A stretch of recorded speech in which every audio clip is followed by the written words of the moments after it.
வணக்கம் தொலைமைகளே. கல்கி இயற்றிய பார்த்திபன் கனவு பாகம் 2 அத்தியாயம் 20. சக்கரவர்த்தி சந்நிதியில் மாரப்ப பூபதி போனவுடனே பொன்னன் குதித்து கொண்டு குடிசைக்குள் சென்றான். வள்ளியின் கோபத்தை மாற்றுவதற்கு ஒரு வழி கிடைத்தது என்ற எண்ணம் அவனுக்கு குதூகலம் உண்டாயிற்று. மாரப்பன் சொன்னதையெல்லாம் கொஞ்சம் கை சரக்கும் சேர்த்து அவன் வள்ளியிடம் தெரிவித்த போது உண்மையாகவே அவன் எதிர்பார்த்த பலன் கிட்டிச்சு. அதாவது வள்ளியின் கோபமெல்லாம் மாரப்பன் மேல் திரும்பிச்சு. ஓஹோ, சக்கரவர்த்தியின் மகளை இவன் கல்யாணம் செய்து கொள்ள வேண்டும், அதற்கு நீ தூது போக வேண்டுமோ? என்னிடம் மட்டும் அந்த மாதிரி அவன் சொல்லியிருந்தால் தலையிலே ஒரு சட்டி நெருப்பை கொட்டியிருப்பேன். நீ கேட்டுக்கொண்டு சும்மா வந்தாய் என்றாள். சும்மாவா வந்தேன்? உனக்கு என்ன தெரியும்? எப்பேற்பட்ட கோபம் அப்போது எனக்கு வந்தது தெரியுமா வள்ளி? அவன் வாளை கொண்டே அவன் தலையை வெட்டி போட பார்த்தேன். புங்க மரம் நடுவிலே நின்று தடுத்து விட்டது என்றான். ஆமாம், நீ வாய் விட்டுதான் வெட்டுவாய்.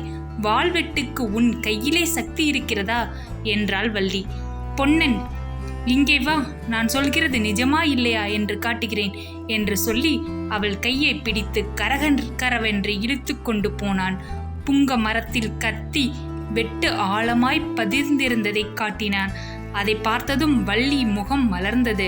இந்த வெட்டை மரத்தில் ஏன் போட்டாய்? பாவம், பச்சை மரம், அவன் மேலேயே போடுகிறது தானே என்றாள்.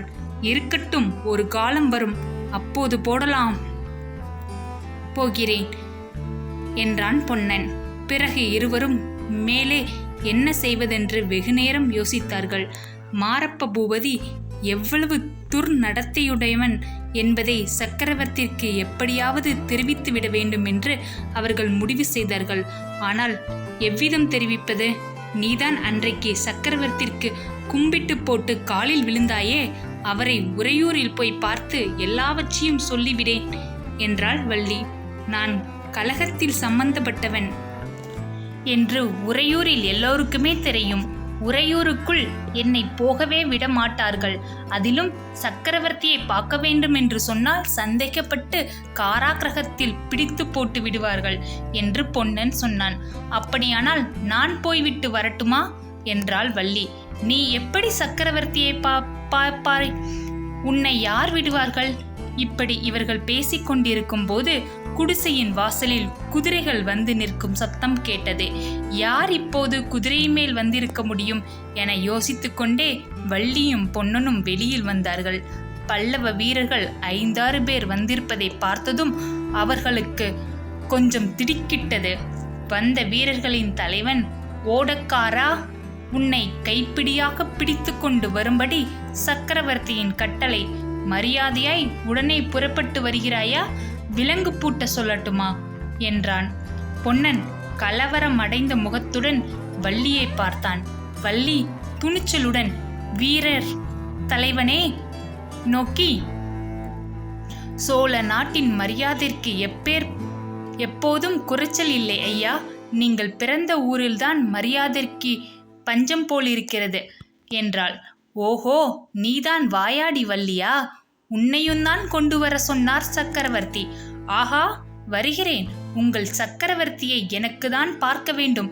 பார்த்து உறையூரிலிருந்து காஞ்சிக்கு போகும்போது கொஞ்சம் மரியாதை வாங்கி கொண்டு போங்கள் என்று சொல்ல வேண்டும் என்றாள். சக்கரவர்த்தியின் விஜயத்தை முன்னிட்டு உறையூர் வீதிகள் அழகாக அலங்கரிக்கப்பட்டிருப்பதை பார்த்தபோது பொன்னனுக்கும் வள்ளிக்கும் ஆத்திரமும் துக்கமும் பொங்கிக் கொண்டு வந்தன. முன் தடவை உறையூர் இவ்வளவு அலங்காரத்துடன் காட்சியளித்தது பார்த்திப மகாராஜா போருக்கு கிளம்பிய சமயத்தில்தான். ஆகா, அதையெல்லாம் சோழ நாட்டு ஜனங்கள் அடியோடு மறந்து விட்டார்கள் போலிருக்கிறது. பார்த்திப மகாராஜாவின் மரணத்திற்கு காரணமான நரசிம்ம சக்கரவர்த்தியின் விஜயத்துக்காக இப்படியெல்லாம் நகர அலங்காரம் செய்திருக்கிறார்களே, இது என்ன அவமானம்!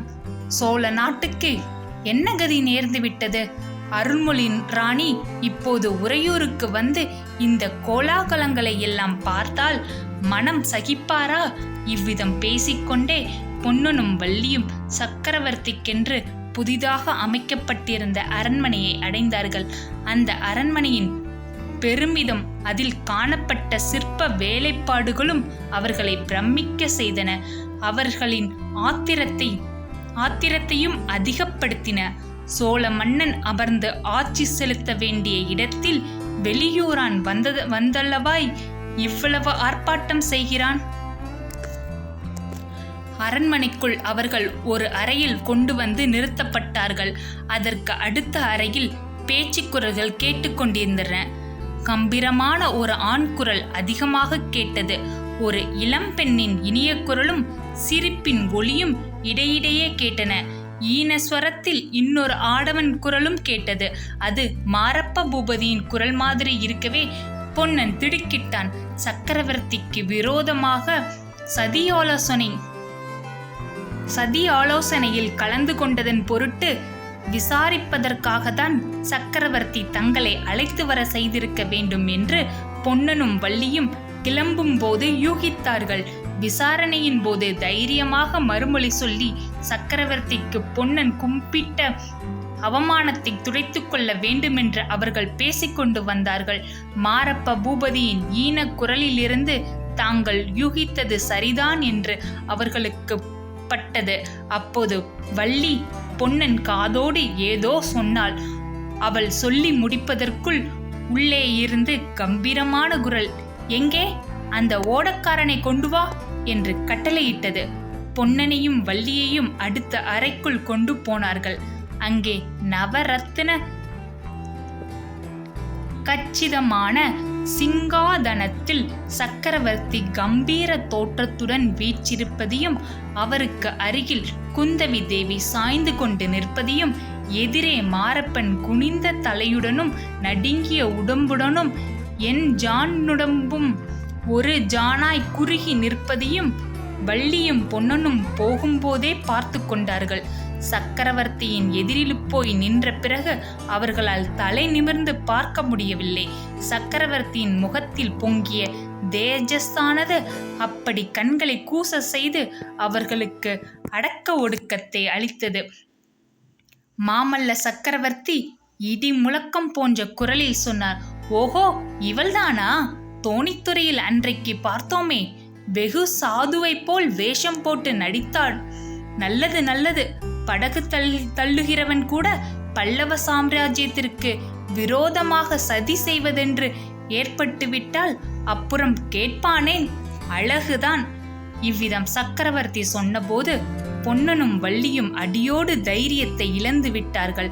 அவர்களுடைய நெஞ்சு படபடவென்று அடித்து கொண்டது. தோணித்துறையில் இனிய வார்த்தை பேசிய சக்கரவர்த்திக்கும் இங்கே நெருப்பு பொறி பறக்கும்படி பேசும் சக்கரவர்த்திக்கும் காணப்பட்ட வித்தியாசம் அவர்களை திகைக்கச் செய்தது. சக்கரவர்த்தி மேலும் சொன்னார், இருக்கட்டும், உங்களை பின்னால் விசாரித்துக் கொள்கிறேன். ஓடக்காரா, நான் இப்போது கேட்பதற்கு மறுமொழி சொல்லு. ஏன் தலையை குனிந்து கொள்கிறாய்? நிமிர்ந்து என்னை பார்த்து உண்மையை சொல். நமது சாம்ராஜ்யத்திற்கு விரோதமாக கலகம் செய்யும்படி விக்ரம இளவரசரை முக்கியமாக தூண்டிவிட்டது யார்? பொன்னன் பளிச்சென்று நிமிர்ந்து பார்த்து, பிரபோ, இதோ உங்கள் முன்னால் நிற்கிறாரே, இந்த மாரப்ப பூபதிதான் என்றான். நன்றி.